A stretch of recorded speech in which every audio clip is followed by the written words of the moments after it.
په نهمه میاشت کې به عمران خان رها کیږي، د اډیاله جیل نه به منتقلي کیږي یا به رها کیږي. دا خبر یو صحافي جاری کړی دی چې په دې هم ډیټیل سره خبره کو. بل سهیل افریدي په 12 مئی باندې د اډیاله جیل مخې له یو غټه شو منعقد کړی دی. شو مطلب دا احتجاج چې پکې به د پی ټی آی څومره هم ایم ان ای ایم پی ای دي سینیټران دي ټول به په دغه احتجاج کې شرکت کوي. آیا د عمران خان د رهایی دپاره د پی ټی آی لیډرشپ اوس حقیقي سټرګل شروع کو کنه؟ په دې ویډیو کې په ډیټیل سره خبره کو. ویډیو خپل هم مکمل وګورئ او مخکې ملګرو سره ضرور شریک کړئ.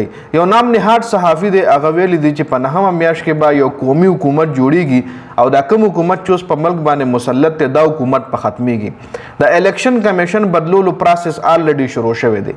الیکشن کمیشن کې هم سناسه چینجز شوي دي او الیکشن کمیشن هم ټول بدلیږي.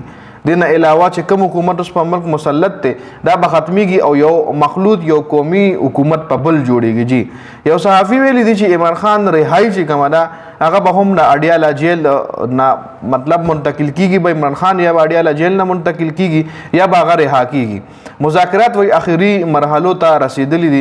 مذاکراتو چې کوم عمل دی دا ډیل چې کوم پروسس دی هغه لاست سټیج لا انټر شوی دي.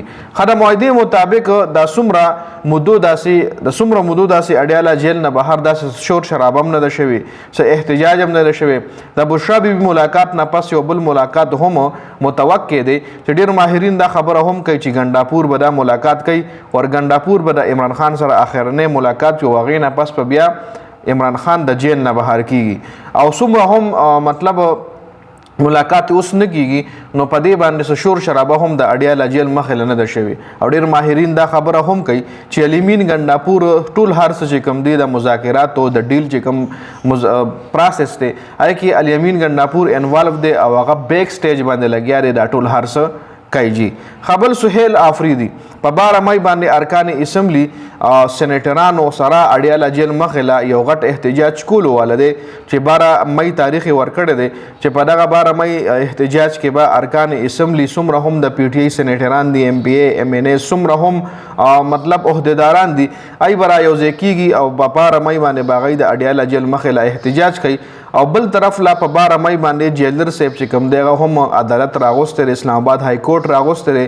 جیلر صاحب ته هم ویلي چې تا حاضر شه ځکه تیر ځل د بشرا بیبي د لور ملاقات چې هغه جیلر صاحب نو کړی. اسلام آباد های کورټ حکم وکړو چې د بشرا بیبي د لور دی بشرا بیبي سره ملاقات وکړي خو چې هلته لاړل نو جیلر نه پرېښله، ټوله ورځې پرې تېره کړه خو ملاقات ونه شو. وکیل ورسره هم موجود د بشرا بیبي لور سره خو دغه ملاقات ونه شو. نو بیا په دغه کیس کې اسلام آباد های کورټ جج چې کوم دی هغه دغه جیلر راغوستی چې تا حاضر شه، تا ولې د ما حکم نه دی منلی، تا ولې دی نه دی پرېښودی. نو جیلر صاحب به هم په 12 مئی باندې حاضرېږي. نو دا په دې ویډیو کې اپډیټ شو. د ویډیو کتلو زیاته مننه. والسلام.